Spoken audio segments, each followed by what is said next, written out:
What's up, guys? Welcome to John's Daily Hustle. So today we're going to finally talk about what happened with my Exmark quest. So my wife Catherine was out helping me mow, catching up on some of the properties. She has a day job too, of course, and I still had my day job at this time too. So she came out and helped me mow because in the springtime I got super busy. I mean, almost all my properties, including the apartment complex, had to be mowed twice a week because that's how much it was growing. So you can imagine, that's good money there, mowing everything twice a week, but I was super busy. And because I was just starting out, I didn't really know, I hate to say I didn't know what I was doing, but it was a learning curve. And being under-equipped, springtime came up on us like that. I mean, it caught me out of nowhere, and I'm like, oh crap, we're mowing every one of my properties, we're mowing twice a week. And it added up pretty quick, and it was a stressful time, especially with working a day job. So, I mean, I had to take off and miss time from work and everything else, and then me and my boss were getting into it, and it was just a bad deal. So we were mowing two of our properties, and I remember hearing something. I was weeding, my wife was on the mower, and I remember hearing a noise, and it was a backfire. And I'm like, that's different, I've never heard that. Well, it's kind of sounded like, when somebody's riding with the choke a little bit on, and it's just getting a little extra fuel in there. So I stopped weeding, and I looked over at what, my wife was doing, and I'm like, did she hit something? Did she leave the choke on? And she just turns and looks at me and gives me one of those, I don't know what that was. So I'm looking at it, I'm watching her mow. It didn't do it again. So I'm like, okay, maybe it was just, like I said, maybe she had the choke just a little bit on. Or, who knows? It's an older mower. I didn't really know what it was, so we didn't think anything of it at the time. Well, then we get to our apartment complexes. And of course, like I said, that's, just so you guys know, the apartment complexes, with this mower, it was 8.5 hours of just straight mowing. Yeah, that's 8.5 hours of just straight mowing with this. So we put a lot of wear and tear on this. And as you guys can imagine, it's a residential mower. It is a commercial grade engine, but remember that it did have a short life, or it did have a life of not the right amount of oil and sludge. So you can put those two together and see where I'm going with this. It wasn't quite lubricated in the beginning. It probably had some engine stress to begin with. One day we're mowing the apartment complex for the second time that week. This probably lasted 2 weeks of us mowing every one of my properties twice a week before this happened. So anyways, we're mowing the apartment complex for the second time a week. Of course, I'm on my Bobcat here, mowing the drainage ditches and trying to catch up, knock all the drainage ditches out, and then I would go do the back fields to where we can have two mowers running. By the time I got done mowing the drainage ditches, I'm looking for my wife, and I see where she's at, and I'm like, why is she only right there? For the time it took me to do that, she should already be to the next section, like the next row of houses. I mean, I was there for an hour, and she was only halfway just getting going. I mean, normally that should take you about 20 minutes to get there, and this was an hour later, and she's only at the right spot. So I looked at her, I was like, why is she only going right there? So about that time, it was time to take a break. So I walk over, and I'm like, hey, let's take a break. And then I ask her, I'm like, hey, are you nervous on the mower or something? Or are you just not feeling good today or what? And she goes, no, why? I'm like, well, I'm not trying to sound like an a-hole, but you should be, twice as much mowed already as what you have. And she goes, well, it won't go any faster. And I'm like, well, what do you mean it won't go any faster? So we break. Of course, the motor has time to cool off, but we eat a quick breakfast, and we get back on it, and I watch her this time. And as she's mowing, all of a sudden, I hear it. She's mowing, she'd go about 5 feet and go pop, pop, and it'd be a loud popping noise. And I would just see it. I mean, she would be going, just putting along, and then go pop and stop, and then keep going.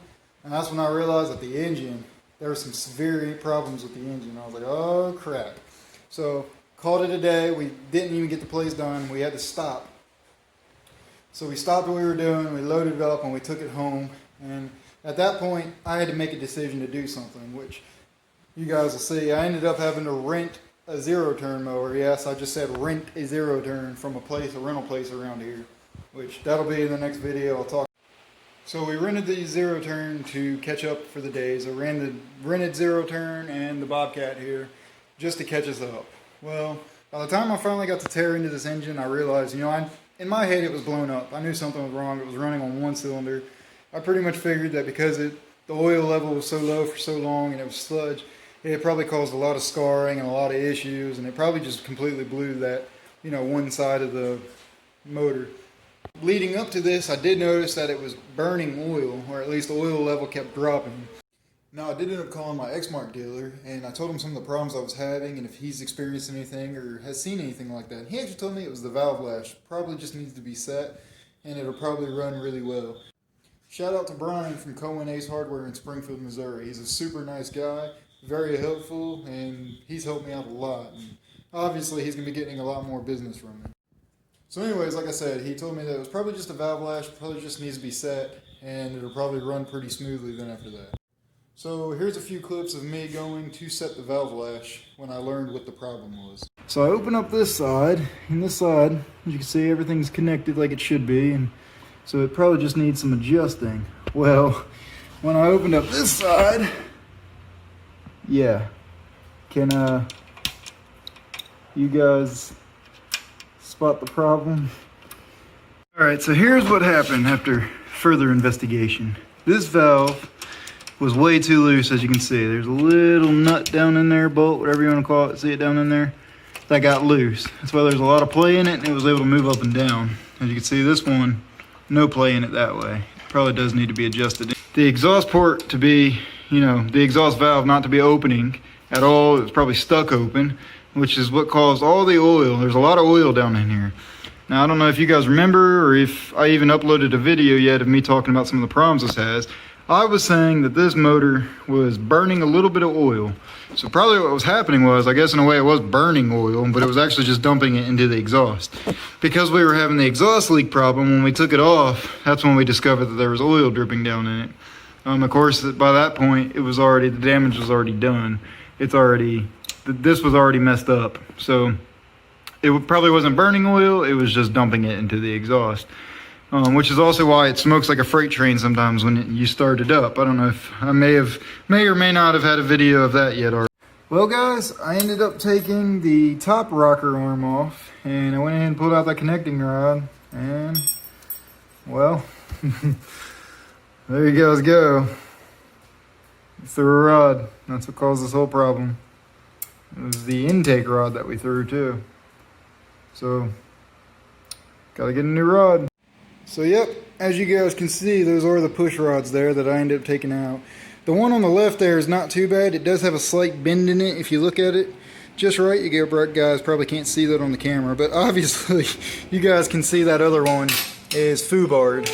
I guess it's just a part of it. I learned the hard way that you need to adjust the valve lash. Of course, it should have been done probably several times. I think you're supposed to do it once a year. You guys can comment below how frequently you're supposed to do it, but it had never been done before I got it, and I didn't know that that was a thing that should have been done. Otherwise, I would have did it in the beginning, and maybe we could have saved this from happening.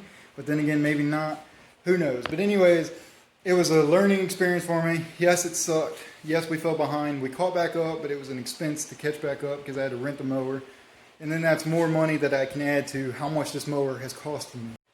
So, I don't want to spoil anything, but there may or may not be another zero turn sitting right next to it now. So probably after I talk about my experience renting that zero turn, you guys are going to see me reveal that. And then I'm going to do a nice little walk around my garage video after that, talking about all my equipment, what's staying, what's going, what am I doing, that kind of thing. So now after that video, you guys are going to see a lot more mowing footage. I already have a lot of videos already uploaded of mowing footage of that newer mower. So stick tuned, be sure you subscribe if you haven't already. Thanks for all the support everyone, and as always, thanks for watching.